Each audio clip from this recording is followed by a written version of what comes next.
भाग्योदय वर्ष क्या है इसका मतलब?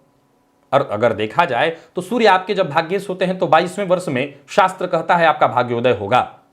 चंद्रमा हो तो भाग्योदय आपका 24वें वर्ष में होता है, मंगल हो तो 28वें वर्ष में, बुध हो तो 32वें वर्ष में, गुरु हो तो 16वें वर्ष में, शुक्र हो तो 25वें वर्ष में और शनि हो तो 36वें वर्ष में। यह आपके भाग्योदय का वर्ष है।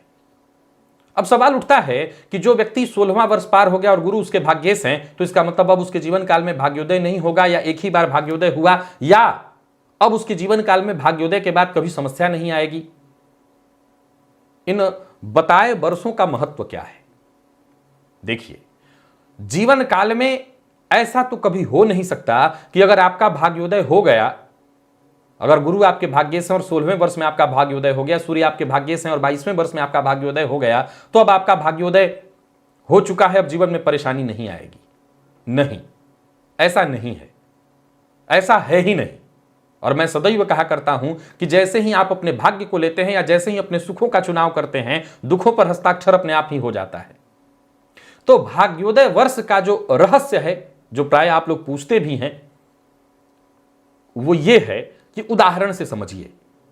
भाग्योदय कराने वाले मान लीजिए देवगुरु बृहस्पति हैं, तो 16वां वर्ष ये कहने का तात्पर्य ये है कि इस जातक के जीवन काल में एक बड़े वर्ष के रूप में होगा। 16वां वर्ष एक ऐसा वर्ष होगा जहां जातक के जीवन काल में कोई बड़ा बदलाव हो सकता है।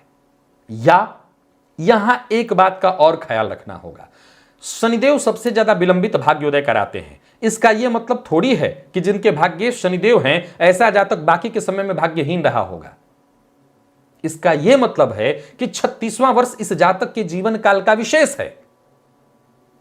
36वां वर्ष विशेष है। लेकिन एक और तर्क समझिए, मान लिया जाए कि भाग्येश पूरी तरह से कमजोर अवस्था में हो, पीड़ित हो, तो शास्त्र कहता है कि तो यही विचार करना है कि जो 36वां वर्ष, उदाहरणार्थ आप 36वें वर्ष में हैं और सिविल सर्विस की परीक्षा दे रखा है आपने, या आप उम्र के इस पड़ाव पर हैं और आपकी नौकरी में प्रमोशन होने वाला है, या आप 36वें वर्ष में हैं और मान के चलिए कि उसी समय बहुत दिनों से आप प्रयत्न कर रहे थे, संतति के लिए संतति नहीं हो रही थी, तो ये 36वां वर्ष आपके जीवन काल का आया। ये 36वां वर्ष एक महान क्रांतिकारी परिवर्तन लाने वाला होगा। जो चीज आपको बिल्कुल नहीं मिल पा रहा था वो मिल जाएगा।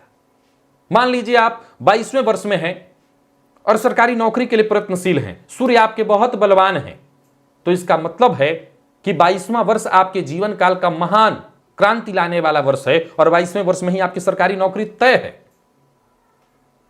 भाग्योदय वर्ष का अर्थ होता है कि यह वो एक वर्ष है जो आपके जीवन काल में एक क्रांतिकारी परिवर्तन कर सकता है।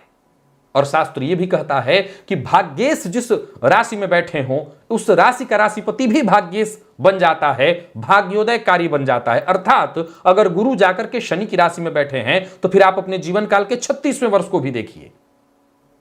तो इसका यह मतलब होता है न कि यह मतलब कि भाग्योदय एक बार जीवन में हो गया फिर नहीं होगा। भाग्योदय तो हमेशा ही है आपका। यह एक विशेष वर्ष को प्रदर्शित करता है कि एक ऐसा वर्ष है, फिर जहां वो जाकर के बैठे हैं वो एक ऐसा वर्ष है जहां आपके जीवन काल में एक बहुत बड़ा परिवर्तन संभव है।